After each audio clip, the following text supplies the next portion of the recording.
तर नमस्कार मित्रांनो, मी तुम्हाला शिकणार आहे आता की तुम्ही फॉरेक्स मार्केट करू शकता का आपली इंडियन मार्केट करू शकता. ठीक आहे ना.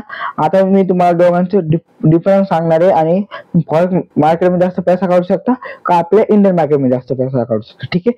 आता मी आज समजा मी आज शेअर मार्केटमध्ये आलो, आपल्या इंडियन मार्केटमध्ये मी एंट्री घेतली, तर मला किती किती पैसे लागतील, माझं कॅपिटल किती बनेल. माझं कॅपिटल समजा 30,000 मी कॅपिटल घेऊन चालतोय की मी ट्रेड करतोय. 30,000चं कॅपिटल आहे माझं आणि मला त्या 30,000 काय करायचं, ट्रेडिंग करायची.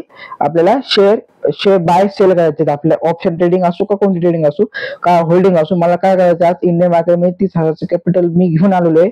त्याच्यात मला काय करायचंय, ट्रेडिंग करायची. ठीक आहे. आता इकडे फॉरेक्स मार्केट राहिलं. ठीक आहे. आता तुम्हाला सांगतो मी, फॉरेक्स मार्केटमध्ये मार्जिन कमी लागते आपल्या इंडियन मार्केट पेक्षा.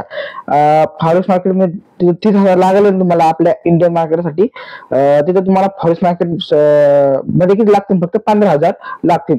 म्हणजे मार्जिन तिथं कमी लागते आणि आपल्या इथं मार्जिन जास्त लागते. तुम्हाला माहिती असेल की दुबई, आपल्या इंडियामध्ये जास्त टॅक्स आहे आणि दुबईमध्ये टॅक्स कमी आहे.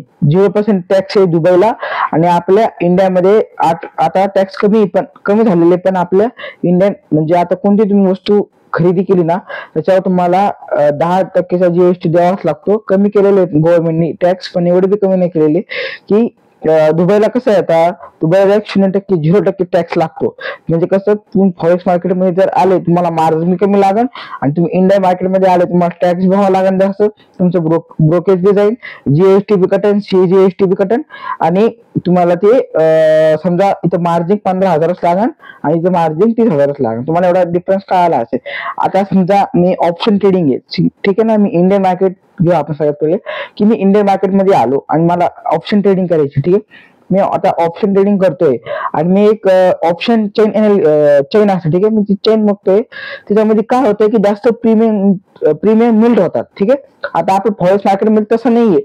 फॉरेक्स मार्केटमध्ये कसं आहे, समजा तुम्ही बाय केलं ना, आता मार्केट आपल्याला जास्त साईडवेज होतं. मार्केटमध्ये मुवमेंट नसतात, कधी कधी असतं मुवमेंट, पण मार्केट आपला एक्सपायरी असते सेन्सेक्सची, त्यावेळेस काय असतो की मार्केट साईडवेज असतो.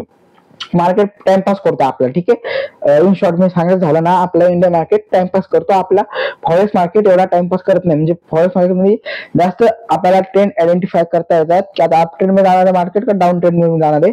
आणि फॉरेक्स मार्केट एकदम रॅली करतो. म्हणजे असं डाऊन ट्रेंड मध्ये जातो आणि अप ट्रेंड मध्ये जातो, एकदम अप ट्रेंड मध्ये जातो. आपला इंडियन मार्केट तसं नाही. आपलं इंडियन मार्केट काय करतो, जास्त साईडवेज होतो. आणि तुम्हाला सांगू का, ऑप्शन ट्रेडिंग आणि फॉरेक्स ट्रेडिंग याच्यापेक्षा जास्त पैसा कशामध्ये आहे की ऑप्शन ट्रेडिंग मध्ये पैसा आहे, पण त्याच्यामध्ये एक काय आहे की इन शॉर्ट तुम्हाला सांगतो मी, त्याच्यामध्ये काय आहे की प्रीमियम असतात ना, प्रीमियमची मिल्टी खूप आहे त्याच्यामध्ये. आपल्या फॉरेक्स मार्केटमध्ये तसं नाही, प्रीमियम मिल्ट होतच नाही. पण आपल्या इंडियन ह्याच्यामध्ये ऑप्शन ट्रेडिंग मध्ये की प्रीमियमची मिल्टिंग खूप होते. ठीक आहे. जर तुम्हाला ऑप्शनचे अनालिसिस एवढा फायदा असेल ना, या चॅनलला सबस्क्राईब करा. मी तुम्हाला ट्रेडिंगचा बेसिक ट्रेडिंग स्कोर देणार आहे. ठीक आहे ना. तुम्हाला ह्याचा डिफरन्स कळालाच असेल की आता आपण काय करू, काही व्हिडिओमध्ये आपण फॉरेक्स मार्केट बी डिस्कस करू आणि आपलं इंडियन मार्केट बी डिस्कस करू. ठीक आहे ना. जर तुम्हाला ट्रेडिंगचा बेसिक ट्रेडिंग स्कोर घ्यायचा असेल ना, या चॅनलला सबस्क्राईब करा. ठीक आहे ना. धन्यवाद.